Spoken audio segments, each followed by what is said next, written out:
motivasi belajar ke anak-anak pondok yang ada di Ada deh. Yuk ikutin keseruan kita.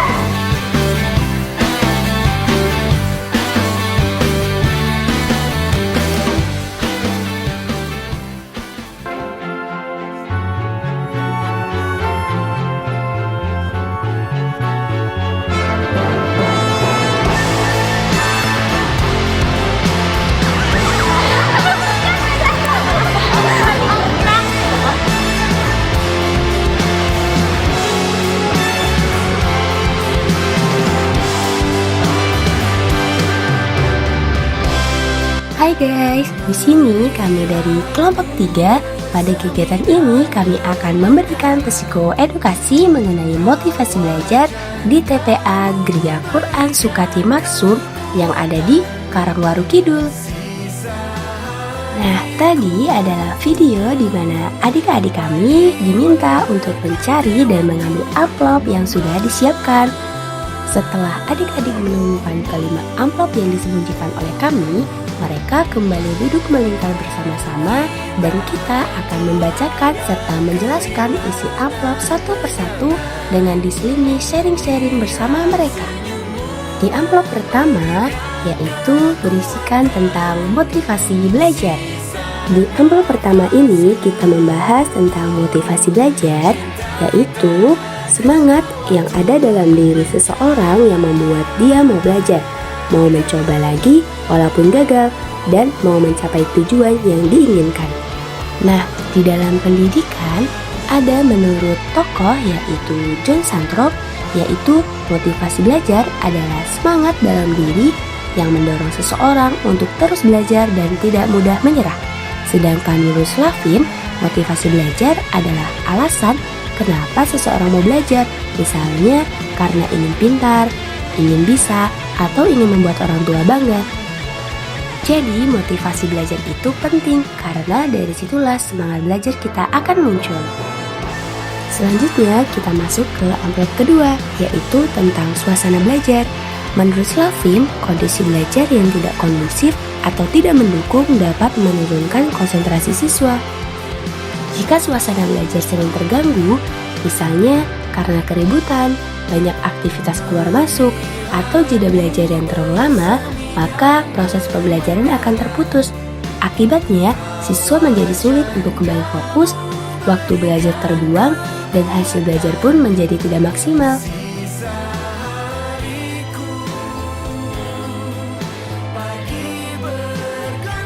Setelah di amplop kedua yaitu suasana belajar, di sini kami lanjut menjelaskan tentang isi amplop ketiga, yaitu tips menjaga konsentrasi.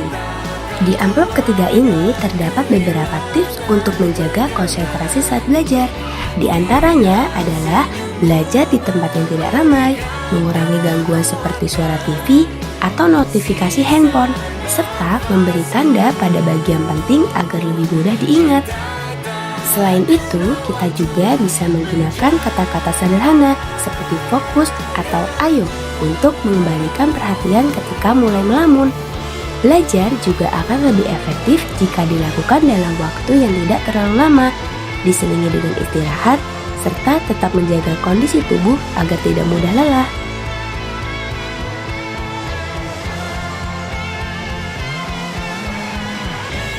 Selanjutnya, isi amplop keempat, yaitu menghargai teman saat belajar. Menghargai teman saat belajar mungkin terlihat sepele, namun sebenarnya ini sangat berpengaruh pada suasana belajar. Menurut Santrop, anak yang disukai oleh teman-temannya biasanya memiliki sikap yang ramah, peduli, dan mau mendengarkan orang lain. Dan kami juga menjelaskan bagaimana sikap menghargai ini bisa ditunjukkan dengan tidak ribut, tidak mengejek, dan tidak mengganggu teman yang sedang belajar. Dengan saling menghargai, suasana belajar menjadi lebih nyaman dan semua orang bisa belajar dengan tenang. Nah, yang terakhir kita membuka amplop kelima tentang perilaku belajar yang baik.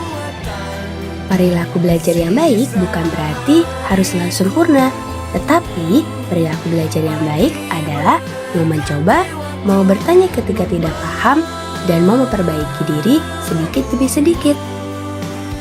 Kita juga mengajarkan kepada mereka untuk memiliki prinsip, yaitu tidak apa-apa kalau hari ini belum bisa. Yang penting kita tidak berhenti berusaha. Karena setiap orang memiliki proses belajar yang berbeda-beda.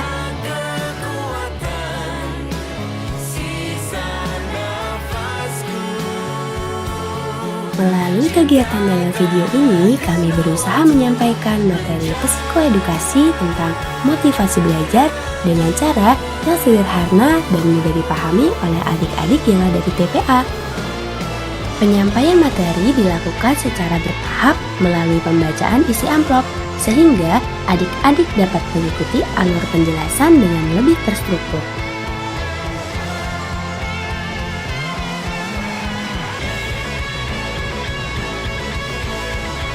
Materi yang disampaikan mencakup pemahaman tentang motivasi belajar, pentingnya suasana belajar yang kondusif, cara menjaga konsentrasi, sikap saling menghargai saat belajar, serta contoh-contoh perilaku belajar yang baik.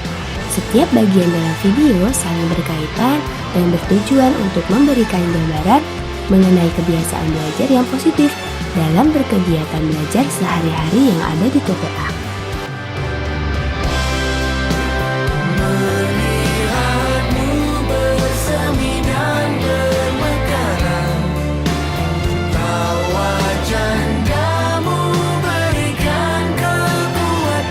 Melalui penjelasan tersebut diharapkan adik-adik dapat memahami bahwa belajar tidak hanya berkaitan dengan hasil, tetapi juga dengan sikap, kebiasaan, dan lingkungan belajar yang mendukung.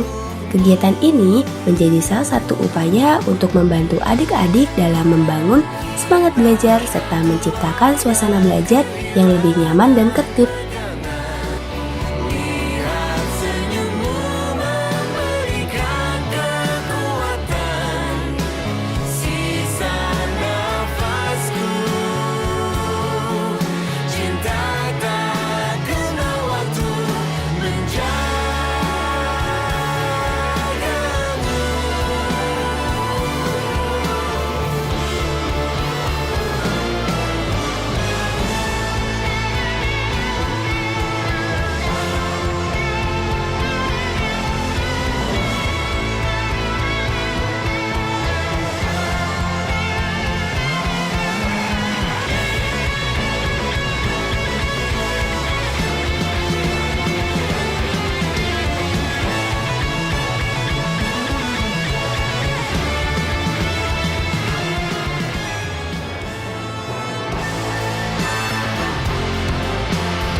keseruan kita selanjutnya.